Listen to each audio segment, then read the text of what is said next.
Bon, de quoi allons-nous parler dans cette vidéo? Je vais essayer maintenant de faire des vidéos plus courtes parfois, plus traditionnelles. Pas besoin de partir comme ça pendant plus de 40 minutes dans chaque vidéo. Il va y en avoir encore, mais je vais faire des vidéos plus courtes, plus traditionnelles. Quel va être le sujet de celle-ci?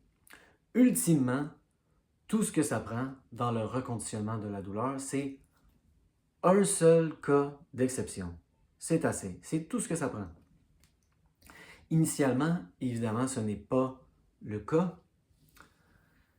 Lorsqu'on commence, je repensais à mon processus du reconditionnement de la douleur. Je passais la plupart de mon temps dans le rôle d'un avocat. Dans cette métaphore, vous êtes un avocat et il faut prouver au jury, qui est votre subconscient, que la douleur n'est pas structurelle, mais bien neuroplastique. Pourquoi? Parce qu'initialement, on est dans le niveau de doute le plus superficiel. C'est le premier niveau de doute. Est-ce structurel ou est-ce neuroplastique? J'en parlais à quelqu'un récemment et elle ne parle pas français, donc elle ne connaît pas mes métaphores. Elle disait « Ah, j'aime beaucoup cette métaphore de l'avocat. » Et je lui disais « Oui, en effet, au début, surtout lorsqu'on est au premier niveau de doute, elle est constamment en train de s'interroger. Est-ce que je suis en train d'endommager mon corps? Est-ce que c'est structurel? » Et donc, lorsqu'on est à ce niveau-là, je lui disais, je passais la grande majorité de mon temps, 75% de mon temps, dans le rôle d'un avocat.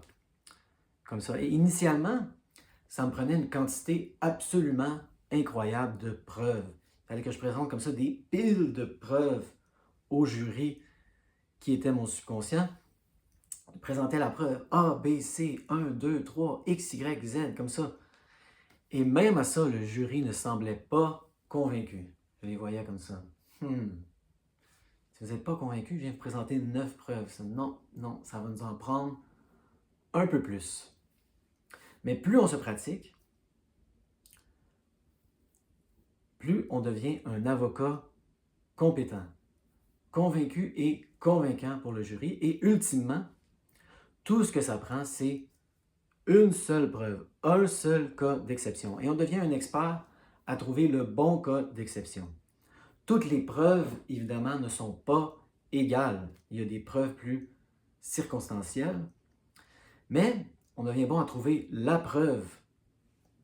On pourrait dire, dans ce cas-ci, l'arme du crime avec des empreintes digitales et de l'ADN. Et là, on présente ça au jury comme ça. Boum! Et on voit leur visage. Ah oui, ah, c'est vrai. C'est fait. Coupable. La douleur n'est pas structurelle, mais neuroplastique. Donc, initialement, il faut se pratiquer à devenir un bon avocat. On passe la majorité de notre temps dans ce mode. On devient de mieux en mieux à convaincre le jury, jusqu'au jour où ça nous prend seulement une seule preuve, un seul cas d'exception. Et là, c'est la fin du procès. On ferme le dossier. Coupable. C'est tout ce que ça prend. Et là, éventuellement, dans mon expérience, moi j'ai pivoté plus vers le rôle de l'acteur. Là, ça ne devient plus une question d'être un avocat et de citer des cas d'exception à son cerveau, c'est plutôt une question de devenir un acteur et d'être de plus en plus convaincant dans le rôle de quelqu'un en santé. Dans cette métaphore, votre subconscient est le spectateur. Et là, il faut qu'il se dise comme « Waouh, oui, je crois que cette personne est en santé. » Elle joue le rôle de quelqu'un en santé à merveille. Bon, c'est de ça que je voulais parler dans cette vidéo, qu'on peut arriver à un point, lorsqu'on parle du premier niveau de doute, où la plupart des gens semblent se trouver, où tout ce qu'on a besoin, c'est d'un seul cas d'exception. Donc, lorsque j'étais dans ce processus, initialement, je faisais attention de ne pas trop en faire. Et là, qu'est-ce que ça veut dire, ça, ne pas trop en faire? La plupart des gens en douleur chronique ont vraiment une image de leur corps comme étant faible, brisé même. Et donc, ils s'imaginent que même passer l'aspirateur comme ça, oh, ça fait mal, je vais être en train d'endommager. C'est-à-dire, je suis en train de créer des dommages structurels, physiques Vous avez une image souvent tellement faible, brisée de votre corps. Et c'est là que, dans mon expérience, moi, c'est ça qui m'a aidé, trouver vos propres trucs peut-être. L'image du frère jumeau, de mon jumeau, de la jumelle, m'a beaucoup aidé. Je me disais, est-ce que mon jumeau, qui n'est pas en bonne forme physique, ça fait longtemps qu'il n'a pas fait d'exercice, il ne fait pas de yoga, il n'est pas très souple, serait-il capable de faire cette activité? Serait-il capable de passer l'aspirateur sans créer de dommages physiques? Oui, donc je le faisais. Je faisais des choses raisonnables pour quelqu'un de mon âge. Si vous n'aimez pas l'image du jumeau ou de la jumelle, quelqu'un, la personne moyenne de mon âge, peut-elle faire ceci? Oui.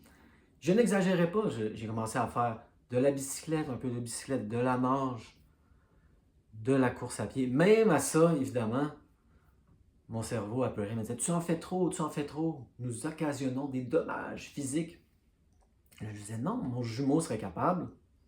Je n'exagérais pas. Je faisais des choses normales pour quelqu'un de mon âge. Je n'ai pas fait de marathon, de triathlon, encore moins de triathlon. Je n'ai pas essayé de monter l'Everest. J'ai fait des choses normales pour pas que mon cerveau puisse justement s'emparer de l'activité extrême et dire « Ah oui, là, tu es en train d'occasionner des dommages physiques. »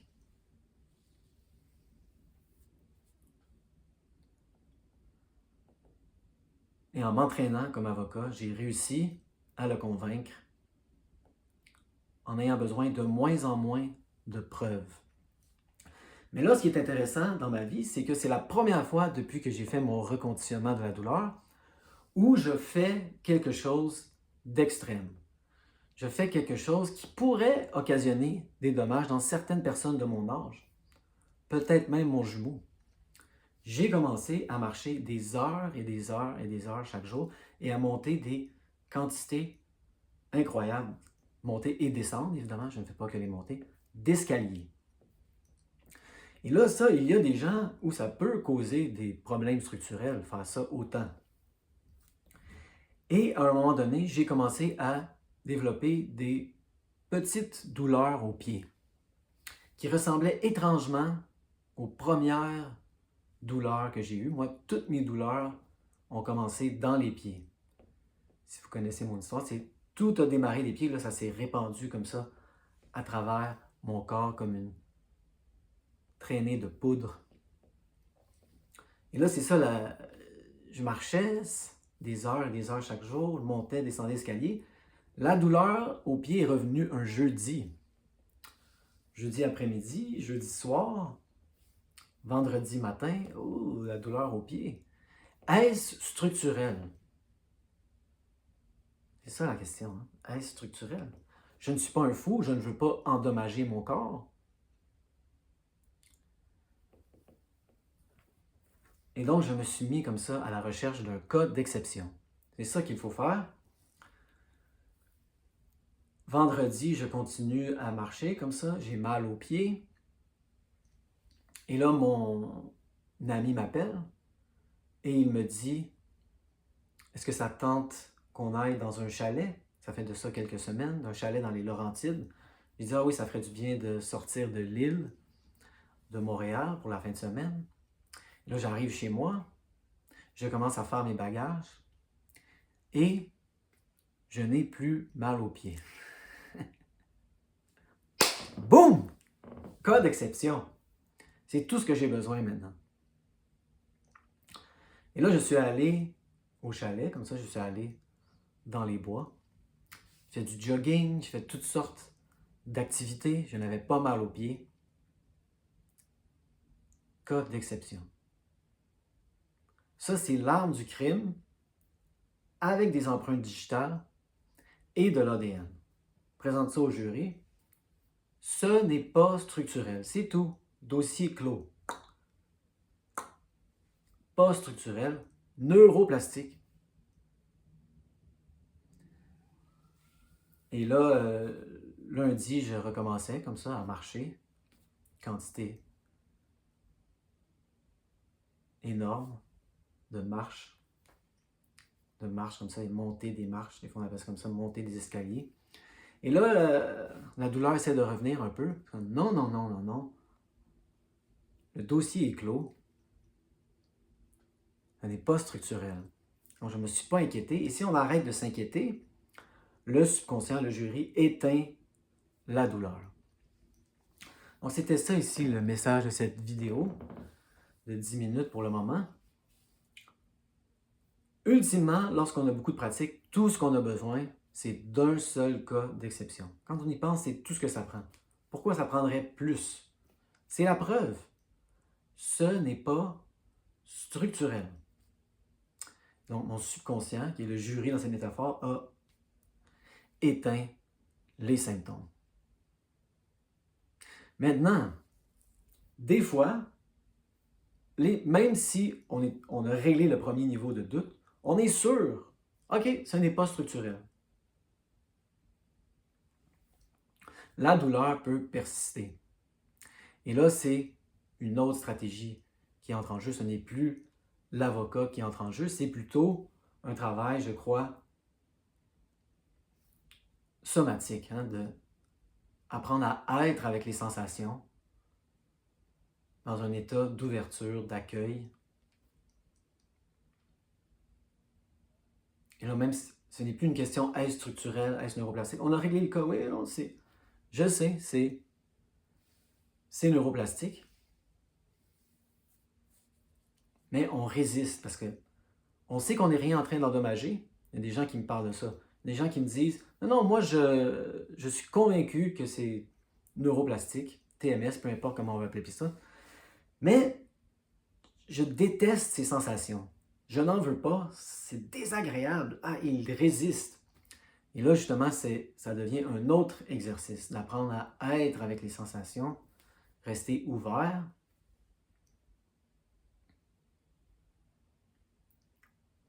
Apprendre à notre cerveau que on peut être avec ces sensations-là sans résister.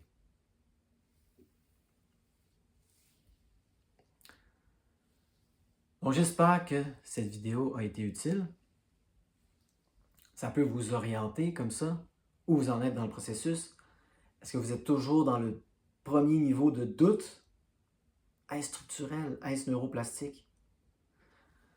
Dans ce cas-là, il faut que vous travailliez plus le rôle de l'avocat, apprendre à être un avocat convaincant, où tout ce que ça vous prend ultimement, lorsque vous allez devenir excellent dans le rôle, c'est une seule preuve, un seul cas d'exception.